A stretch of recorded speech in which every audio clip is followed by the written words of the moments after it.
Normally, when I stand on this stage, I begin by saying either namaste, sometimes I say kencho, sometimes I say Jai Shri Krishna. But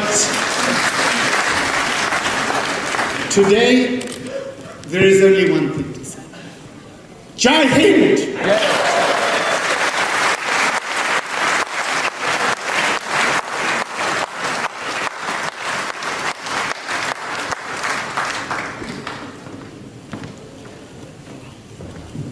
15 years ago, I met a man who wanted to become the Chief Minister of Gujarat. He did.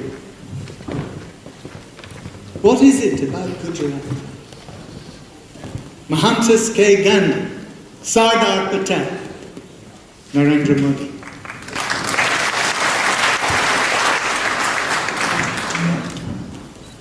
These are figures in Indian history that are not passing.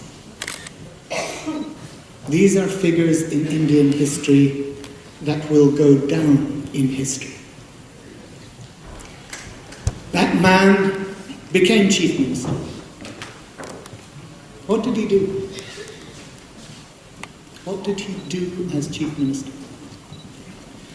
After an earthquake that had made 600,000 people homeless, he managed not to just rebuild after that earthquake, he managed to build metal roads into the villages, to bring electrification into those villages.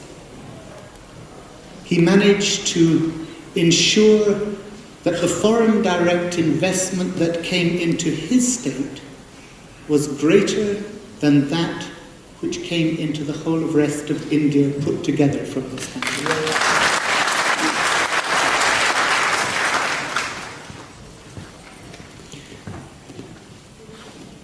More than that, he tackled one of the cancers that has long eaten at the soul of India.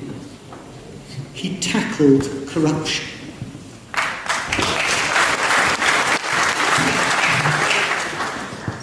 And if you want to find an answer to why it is that he has received one of the most overwhelming mandates in Indian political history, then you need look no further than that fact. He tackled corruption. And no matter what his enemies say about him, and you will know that they have said much, no matter what, not one of them has ever dared to say that he is personally corrupt or in any way tainted with the political vices that other politicians in India have been painted with.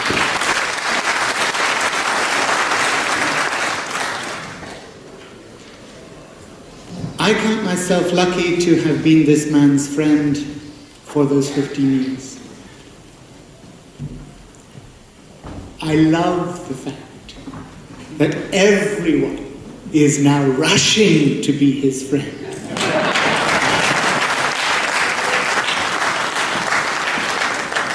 Those who would have nothing to do with him are now his bosom buddy.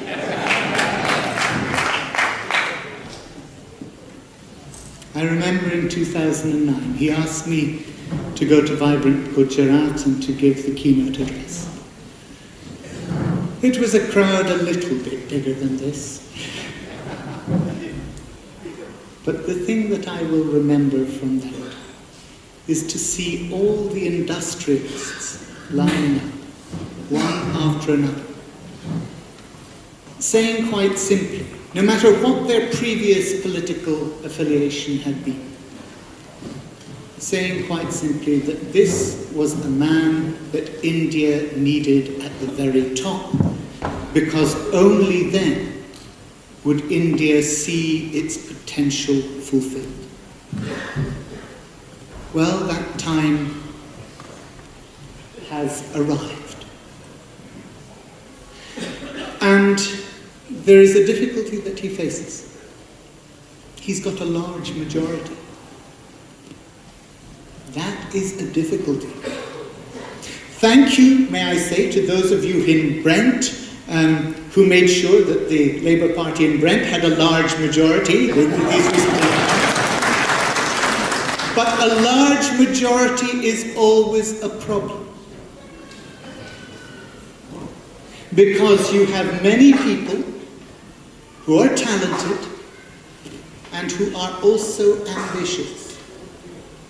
And it's not always the case that there are enough political positions to suit everyone's talent, and there are certainly not enough positions of responsibility to suit their ambition.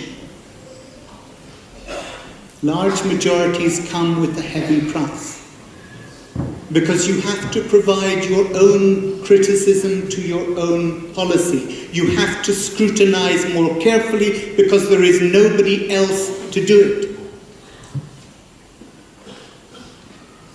So what sort of a man would you want to lead the largest democracy in the world with the largest majority that that country has seen for more than 20 years?